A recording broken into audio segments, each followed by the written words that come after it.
Hello, everyone. This is Vincent Pacillo, host of the msuwma podcast. We have another amazing episode planned for you today. We recently had Stephanie Trexler. Stephanie is the CEO and financial advisor at her new firm called Golden Goose Wealth Planning. She's also the FP of Michigan President-elect. And in this episode, she talks about her experience with financial planning, the founding of Golden Goose, and so much more. Stay tuned.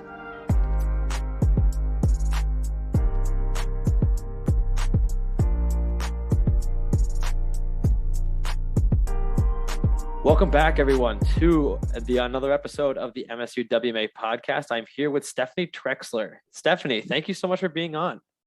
Hey, thanks so much for having me. Absolutely. So I would love to start out with the question of what led you to your career in financial advising? Yeah, I think a lot of people have this same story. I kind of stumbled into it. I always knew I wanted to be a business major. I loved being an entrepreneur. I went to college. I started at the business school my freshman year. I think I was pretty close to every major you could be in the business school. I tried marketing, accounting, finally signed a formal finance major. And as one of my electives for finance, I took Intro to Financial Planning. I was like, okay, this is cool. I'm going to learn about budgets and 401ks. And then I took the class and my mind was totally blown. I was like, I had no idea this was a career. I thought a stockbroker just bought and picked stocks. I had no idea I could make this big of an impact on people's lives. And my teacher for that class happened to be the capstone teacher for the financial planning program as well, was just awesome. And the rest is history. I love everything that this career can offer. I love that we can, as advisors, be a trusted person in people's lives. And I love the flexibility that the career offers. Absolutely. No, that's so cool. So can you go in a little deeper into that? Like, what do you describe the flexibility of this job? Can you go a little bit more in depth in that? Yeah, I think there's just so many different career paths. You can be a solo advisor and, have more of a lifestyle practice, or you can go run one of the biggest, Morgan Stanley offices and work 1,000 hours across the country. Yeah. And especially for women or, men or people that want to have families, you can kind of dial up and dial down your career depending on where you are in life. And not a lot of other careers offer that. And I just think that's so cool. No, that's super awesome. And speaking of flexibility in careers, so obviously you just created your own business recently, Golden Goose Wealth Planning. So what goes into creating a new firm? What's the kind of work? What are the logistical nitty-gritty stuff? Because I'm super curious to hear about that. Yeah. Lots and lots and lots and lots of hours. I was fortunate enough to launch with XY Planning Network. And so they do have a ton of tools and resources to help you get started. It was a ton of planning on the front end. I was lucky enough in my master's program at Kansas State. They have a master's for financial planning. And one of my course projects was to create a business plan. So I went through and, who's your target audience? What does your ideal business look like? What does your ideal client look like? What do you want to specialize in? So before you can even get into the branding and the naming and all of that stuff, you have to figure out who is your ideal client. Yeah. And after sitting with that, you can kind of figure out the direction of how you want to structure your business. I love the holistic financial planning idea. I have no desire to manage portfolios day in and day out and chase alpha, beta, gamma, delta.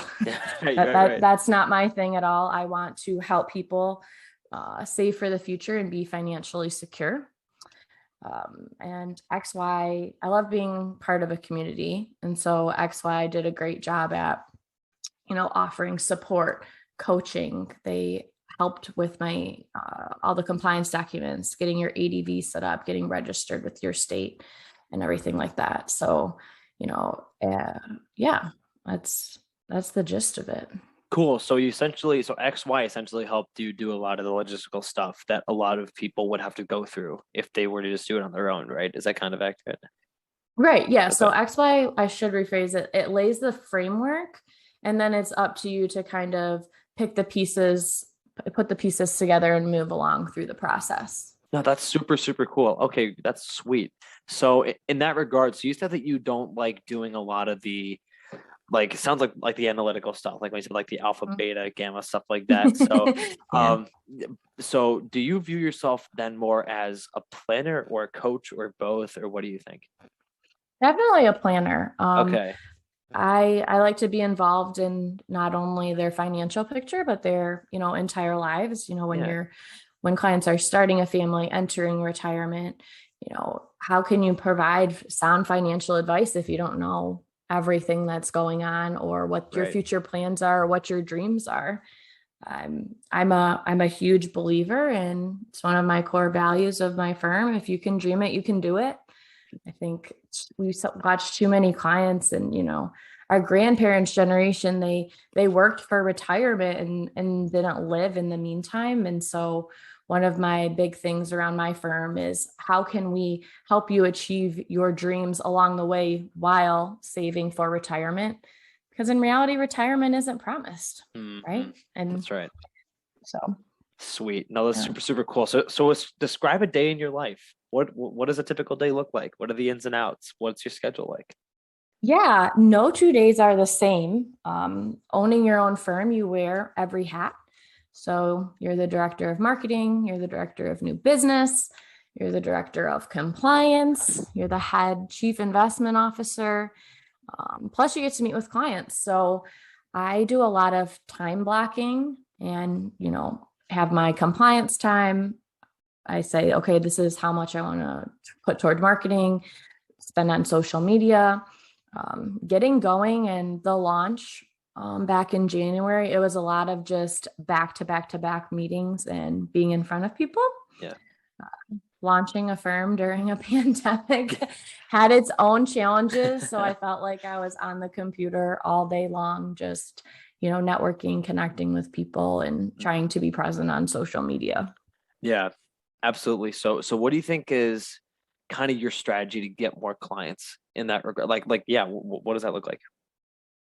Right now it has just been word of mouth, trying to, put content out that is relatable to people.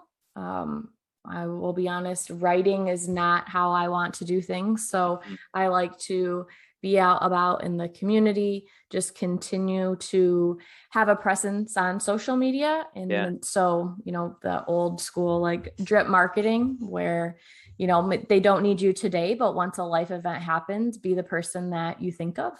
yeah. And yeah, COVID, I'll be honest, a lot of people ask me that question. It's made it really, really challenging, but Mhm. I'm looking forward to be able to be out and about. And the other day I went to the bank and had to get some money out for the first time, went, in person and talked to the bank teller.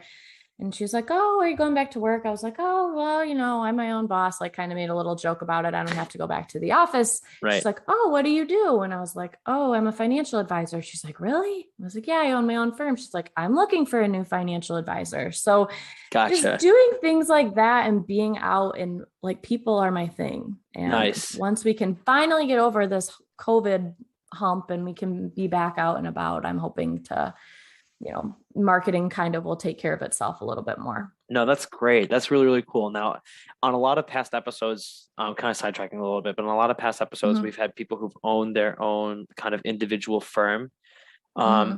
They take a very specific kind of marketing strategy. They appeal to a certain type of clientele. Like, Mm-hmm. do you have a certain clientele that you appeal to, or is just kind of everyone?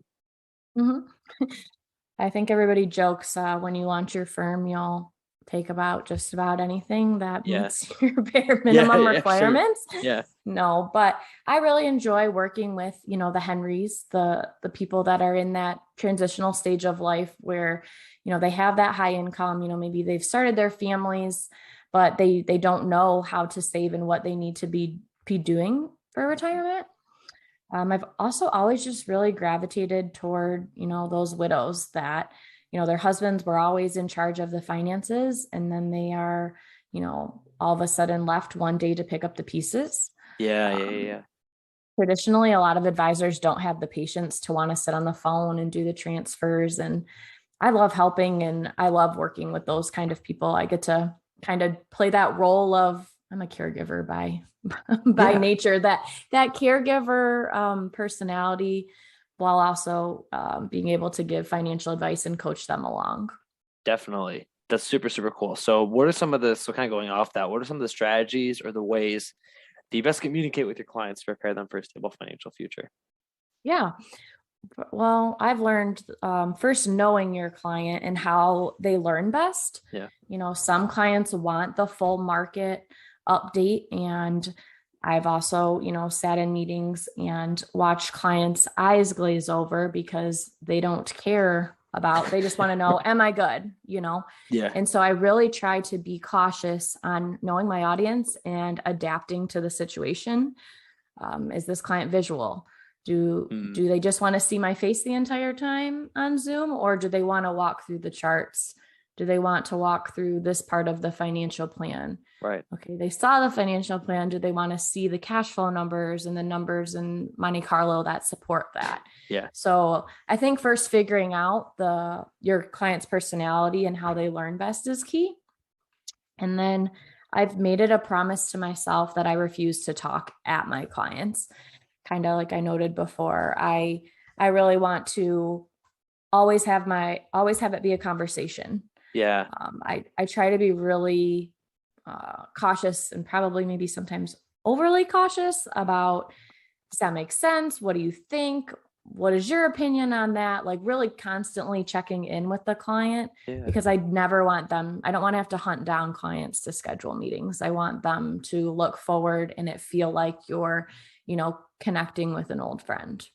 I definitely relate to that actually. No, that's very interesting. I like that. So what resources have you used to kind of help you as an advisor? So you mentioned XY Planning Network, but has there been any like books or any influential advisors or bloggers that you like to follow or anything like that? Yeah, XY Planning and then all of their podcasts are great. I learn so much just reading the content in the Facebook groups, actually. Yeah. People ask different questions and learning there. Obviously, Michael Kitces is my hero, and listening and reading all of his articles and his podcasts. I really enjoy reading the Journal for Financial Planning. So it's some of the best, advisors in the industry submitting and sharing their ideas. And I enjoy watching where the future of the planning profession is going. I love getting my JP Morgan Guide to the Markets, and then they send a weekly market recap every week. Yeah. Just a really quick, nice PDF. And DFA, Dimensional Fund Advisors, they have a ton of great stuff. I'm just always learning from them as well. Yeah. I mean, Hannah Moore is one of my heroes. I've been so blessed in FPA to learn from so many great advisors and constantly just swapping notes. And my study group and business wise, I'm not sure. Have you ever heard of EOS or Traction Tools by Gino Wickman? No. Yeah, so he's all about efficiency and running businesses and right people, right seats. It's just kind of cuts out all of the clutter when it comes to running a business and goal setting and targets. And he has a really great book, What the Heck is EOS? I love that from an organizational standpoint. You don't take things off a list until they're done. Very efficient. I'm all about efficiencies. Absolutely. No, for sure. So what would you say, and you kind of touched on this a little bit, what would you say are the most important qualities of a financial advisor, just based on your own experience? Yeah, for me, it's start with heart. People really trust us, and we need to actually care about what's going on in our clients' lives and not just ask it because it's an agenda item or a way to make small talk or open a meeting. Yeah. It's truly my favorite part of the meeting. If you're in this career for the money, you're in the wrong profession. Yeah. There's valuable skill, and the advisors that I think do really well are the ones that are able to think flexibly. So no two clients' personalities are alike. I think we kind of touched on that earlier. You need to Yeah. be able to adapt to who you're talking to, and neither are their financial situations. You Yeah. could have that widow that, just has an IRA and you just have to help her, take out RMDs, or you have that business owner that is growing a business, selling a business, has kids going to college while they inherited a huge amount of money, all while trying to, start a donor advised fund. You really have to be flexible and a well-rounded planner. Nice. Super, super cool. So what is something people should know about financial advising that isn't really talked about or isn't talked about enough, do you think? I don't want to discourage people by answering this question, but it's hard in the beginning. I'm jealous of all of you guys at Michigan State and everything you've created in the support that just wasn't around. I mean, I only graduated, I guess it doesn't feel like that long ago, but in 2013. But you guys are just so far leaps and bounds ahead of where we were as far as the community and knowing where the cool kids are and Yeah. what The you need financial to be planning doing. kids. Yeah. Yeah. Before you even graduate, and you guys just have such a leg up. But it is hard in the beginning. It's hard getting your feet wet. You take your first job out of school, sometimes your second or third, and you're like, oh, this is cool. I finally figured it out. And realizing that your first job more than likely will not be your last job is a hard lesson to learn. And it can be a bumpy ride. But if you're willing to stick with it, it's worth it. Yeah, sweet. That's so awesome. So, kind of switching gears a little bit from your own experience in financial advising. So, what if for people who don't know, Stephanie's part of FPA of Michigan. So, what got you into FPA? How did that how did that whole thing start? Yeah. Well, I had never heard about FPA until at my second job after school. My boss got a flyer and we were having their annual symposium. He couldn't make it, but he's like, here, I think you should go. This would be really great. I was like, okay. So here I am, like, 23, 24 years old, walking into a room of, veteran advisors. And it's kind of funny. I went and sat down at this one table and they were like, oh no, you can't. Someone's already sitting there. And I felt like the little kid at lunch that like no one had to sit with at the table. Yeah. But I sat down at this other table. They were so welcoming, so nice. Oh yeah, of course, sit down. It happened to be the board members and leader of all of the different committees of FPA. Cool. And I got so lucky. They welcomed me in. Fernando was the head of education committee, and he goes, hey, I would love to have you on my committee. And the rest is kind of history. I sat on different committees, and that's kind of one of the things I love about FPA is, they have a mission, but as a leader, you really are able to follow your passions. Mine is mentoring and helping other people enter the profession. Yeah. But you can, advocacy, pro bono, education. We have women in finance. There's so many different directions you can go. And definitely. I love building things. So it was the perfect place for me to land. I'm super, it's just funny. I went from not knowing anybody, 6-7 years ago to now I'll be president in 2022. So it kind of went full circle. That is congratulations. That is super, super cool. So yeah, it's fun. Man, it's cool how both kind of your career and FPA, you just kind of like stumbled across in the best way possible, right? Is that like the best way to describe it? Exactly. I mean, just keep doing the right things and keep showing up and good things will happen. Yeah, no, I mean, I can definitely advocate for that. That's definitely. Okay. So what is your advice for passing the CFP exam? Yeah, I love talking about this. Yeah. So this is a test you have to give it your all.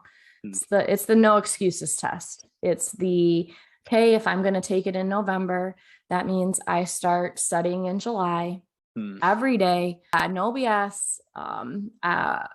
When I decided to take it, I was going to sit for it in November. After I was working full time, so there was no way I could work a full day and then come home and try and study at night. I just knew I would be too exhausted and that wouldn't work for me. So set my alarm every morning, 5 a.m. Sheesh. and I just did the grind. I woke up and I had my butt in that office every morning from 6:30 to 8:30. I think from July to November, I missed like maybe 2 mornings. Man. And then you need to use some sort of study program like DNCO or Zon, whatever it is, and Yeah. just stick to it and commit to it. I took the schedule. A lot of them, they give you, the test prep people give you a schedule too Yeah. to use, but I broke it out and said, okay, I wanted to be done through all the pre-study, however many weeks before my live class. So, okay, I have this many weeks to do a state. And I like made it an all day week long event on my work calendar. And I just kind of backed into it that way.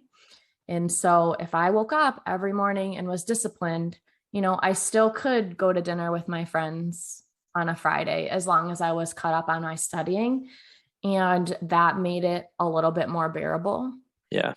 And some people might disagree with this, but I did not move on to the next section, whether it was a lesson, a unit quiz, a practice test, until I got 100% on every single one. Gotcha.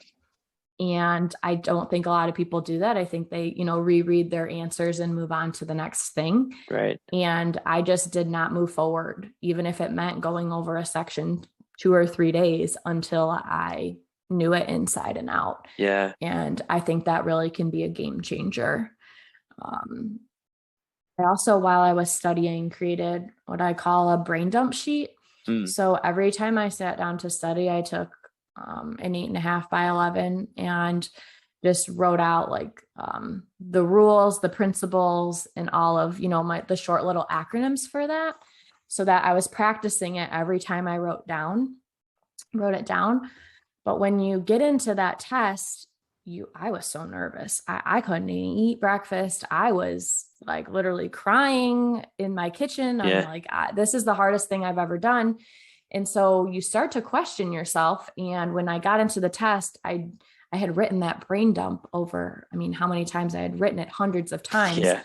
So I went into the test and they give you that scratch piece of paper. And I just started writing down just for that confidence that I had. If I ever had a question, I could refer back to it. Yeah. And that really helped me. Absolutely. That really, really good to know. It's interesting how I never heard the site tip before where you make sure that you get 100% on the section before moving on to the next thing. But that makes a lot of sense because then you're able to go back and review everything and make sure that you know it. And it actually, looking back, my piano teacher, when I took piano lessons, that was a long time ago, but she did a similar thing. She said that you have to make sure that you do it perfect 3 times before we move on to the next chord. So it's kind of a similar thing. It's like the idea of repetition, right? Like repetition go a long way. That's super interesting. And making it stick. Yep. Yeah, exactly. So going off that, what is something you would tell someone considering financial planning? Like what do they need to know? It is so awesome and is such a rewarding career, but it is also a very, very young profession. And you have to advocate for yourself. No one is going to knock on your door and say, okay, come on, Stephanie, you need to do this now.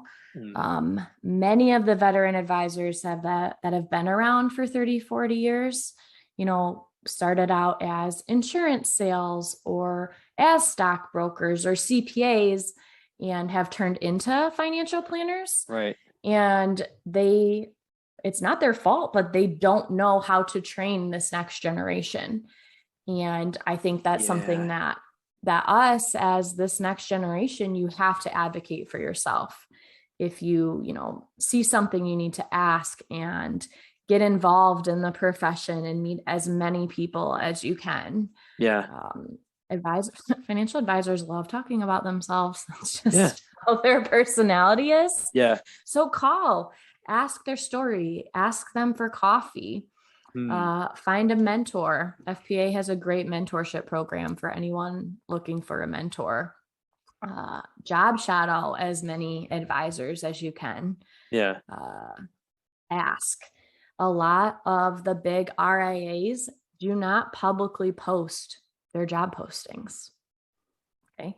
So I always tell students, go through and look at the types of firms you want to work at and submit your cover letter and resume. Yeah. The worst they're going to say is no. Yeah. So you kind of have to advocate and seek out opportunities for yourself. Definitely. No, that's super good to know. Especially considering, like you said, it's a very young profession, and it could be just as simple as asking a question. You know what I mean? No, that's super cool. Exactly. And just to kind of finish off these podcasts, I always like to ask these people, but what is any general advice you have for WMA listeners or for just our listeners in general? Yes. Don't be afraid to take chances. In your 20s, it's about saying yes. Your work wants you to go to this conference, travel, meet this client, say yes. Just build those skills and learn as much as you can. Take on the projects you don't think you're capable of. Apply for jobs you don't think you're qualified for. If someone asks you to join a committee, try it. Go to as many conferences as your firm will send you to. And yeah, so just keep saying yes. Absolutely. And one more thing before we close out this podcast, guys, if any of you want to get more involved in financial planning, make sure to visit FPA of Michigan's website and check out the mentorship program. I myself have participated in that and I've gotten a lot out of it. So if you want more information, check out the website. But Stephanie, thank you so much for coming on. I really enjoyed doing this. Absolutely. Thanks so much for having me. We do have the date for our Student Success Summit for next year, February 4th, 2022. We can't wait to have everybody back. Again, thanks so much for having me. I truly, really enjoy connecting with new people and meeting everyone. So if any listeners want to connect, LinkedIn, ever need help, please don't hesitate to reach out. If you liked what you just heard, please like, comment, and share. MSU-WMA, or Michigan State University Wealth Management Association, is a student organization part of the Eli Broad College of Business located in East Lansing, Michigan. Our mission is to inspire and educate the next generation of financial planners. Thank you for listening to today's episode. If you enjoyed it, please check out our channel on all platforms such as Spotify and Apple Podcast, and check out our social media at MSU-WMA and MSUWMA.com.